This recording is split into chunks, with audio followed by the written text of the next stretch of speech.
My purpose and my life is all about helping people get to and fulfill their purpose and destiny, to be able to show them give them the perspectives that are nest from, with precedents from the Word of God, and also by experience, with precedents that were able to help them overcome some of the thoughts, thinking, ideologies, mindsets, and obstacles that they are facing, which they are totally solutions and answers for. So that's all I am trying to do. Today, I am going on a little bit, I'm going to go a little bit different. I just want to talk about being your brother's keeper, but also want to talk about I want to talk about the perspective, brother's keeper from a kingdom perspective, especially as you are growing as a man or a woman of God, as you're growing in your purpose and your destiny. I just want to point out something that can easily disqualify you from what God is asking you to do if you're not paying attention. Something that can easily cut your journey towards your promised land, your journey to inherit that destiny, fulfill your purpose. What can easily cut that if you're not careful?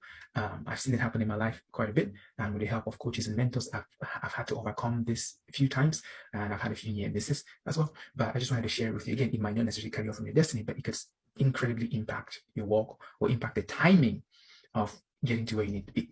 So the story that I want to talk about comes from Numbers, in the book of Numbers chapter 20. This is at the waters of Meribah.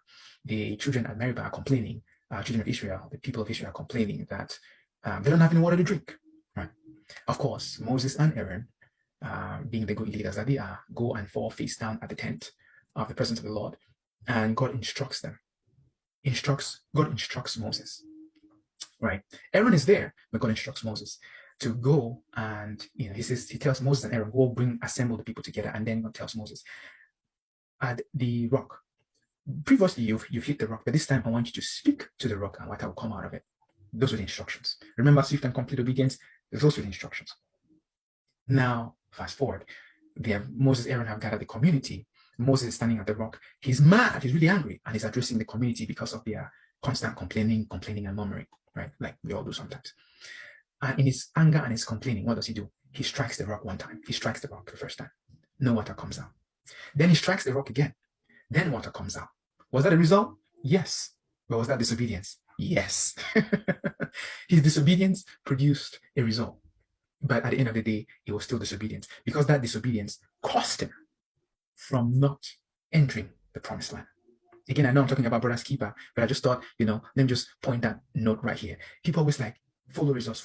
Even disobedience can create results. The enemy is able to create results. Look at people who are in the alcohol, people who are in the industry, who align themselves in the things they do and the things they say and the proclamations they make. Do they have results? Do they have results in terms of some of the results we think about, money and all that? Yeah. But is it by disobedience and rebellion to the king and to the master and to the creator to the master of the universe? Yes. so that's what the Bible says. Follow those who through faith and patience, which is character, have received the inheritance. So you follow those who have done it the right way, right? But Moses' disobedience created a result. And because of this little act, it prevented Moses from, God says, you're not going to enter the promised land. Here's where it gets more interesting. If you read further down, God says that, God instructs Moses to take Aaron to Mount Hor so that he will die because Aaron disobeyed the Lord. Wait, hold on. If I recall correctly, God told Aaron and Moses to gather the community, but he told Moses to speak to the rock. So the one who actually disobeyed was Moses. How does Aaron factor into the disobedience here? Why wouldn't he enter the promised land because he disobeyed at the water of Meribah? Moses was the one instructed to speak to the rock. Now hit it. Moses hit the rock twice and water came out. Okay, true. He wouldn't get into the promised land. Fine. Why Aaron? Why? Here's the thing. Because Aaron was there at the tent, because he was part of bringing the community together, and also because he had attained a level of stature in his growth, because he also heard what God said, and because he did not address what Moses did, by default, he was implicated. I hope that makes sense. By default, he was implicated. God might not have spoken to him, or it might not have been his instruction to speak to the rock. It might have been Moses, but because he was there, and because he heard it, and because he had a level of stature, and because Moses was within his jurisdiction or association of correction, and he didn't do anything about it, by default he was implicated, and that little thing cost him from entering the promised land. What does that mean for you and for me? If you see your brother or your sister falling, and you don't say anything? Isn't that Ezekiel chapter, I think chapter 17 and 33, being a watchman? If you see, and also, confess your sins with one another in the book of James, or in the book of Ephesians chapter 5, the last verse that says, submit yourselves to one another with reverence. If you see your brother or your sister, someone within your sphere of influence, especially one that you have authority over, falling away, or making a mistake, or doing something that you know you're supposed to address, but you don't address it, by default, you're kicking it. Again, think kingdom, and you think kingdom king, and if you think king, think kingdom constitution. There's a way to live within this kingdom. There's a constitution of how to live. There's authority structures. And part of authority structure, based on the story I just told you, is you being your brother's keeper, not just in the good, but also in the bad. Being able to encourage, but also being able to admonish, being able to empower, but also being able to call out. Right? So if the only reason Aaron couldn't enter was just because he kept quiet when he was supposed to have said something, and he didn't say anything, so by default he got implicated. So what does that mean for you and for me? We really do need to take a hard look at ourselves and at our circle. And if there's people we need to be talking to, we should talk to them. If there's people we need to warn, exhort, admonish, we really should. But we cannot do that if we first of all have a log in our eye. So we need to take our time to look at our own selves and review our own selves in our lives to ensure that we are in alignment. Because if we're not in alignment and we're calling someone who is out of alignment, why should they listen to you? You're not doing the same thing you're asking them to do. So maybe you need to take a hard look at yourself. And it goes all the way back to this. And if you're not in alignment, why should the kingdom of heaven and the resources that come to ensure that God's will is established be aligned to you? Right? And even if they align to you, would they be able to find you when you're out of alignment? Same thing.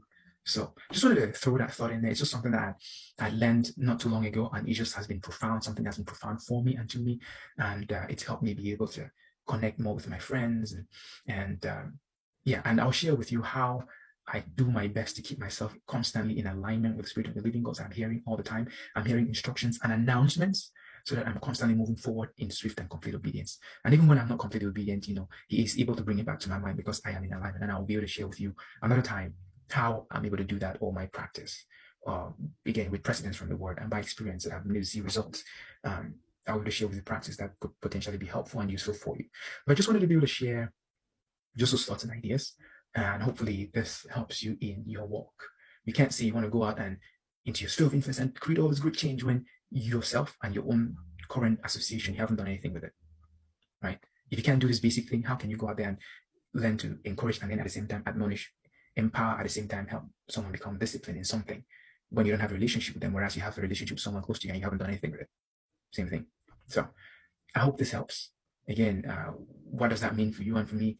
If something this small in terms of continuously seeing the grace and the power of God, if something this small can cost you so much more in terms of fulfilling purpose and destiny, or at least coming to His fullness, if it can cost Aaron, who didn't really have the Holy Spirit, or just had the Holy Spirit come upon to reveal something, or came on the Urim and Thummim to reveal something, then what about you, who has the Spirit of God living in you? Again, no one talks about consequences, but the more you learn how to and learn to steward the promises and the voice of God, and you're able to see more and more consequences attached to disobedience. So sometimes God doesn't tell you a lot of things. That's why Jesus meant by, I have a lot of things to tell you, but you can't bear them, John 15. Because of a capacity challenge. Again, I'll talk about it some other time. And He said the Holy Spirit will guide you, not teach you or tell you, but guide you into the truth. So you have capacity to manage and steward it, because whatever you're given, you have responsibility over, and there are consequences if you don't follow through with it. Yes, there are. And you just saw it in Aaron's life, and you saw it in Ananias and Sapphira's life, and the list goes on. Even Peter, when he wasn't doing things right, though being the chief apostle, Paul admonished him. So again, these are things that I think that we need to grow accurately, but also to be able to go into all the world, the spheres of influence, to be able to influence accurately, influence well, and present the King well. So again, I hope this helps, and I hope this blesses you. I know I've just been talking about faith. There's a lot of other subjects I'm going to be talking about, but I felt like I should start with something that I'm a little bit comfortable, so I can also get comfortable using the camera. Anyway, thank you again for your support. Hope this helps, and I will talk to you guys later.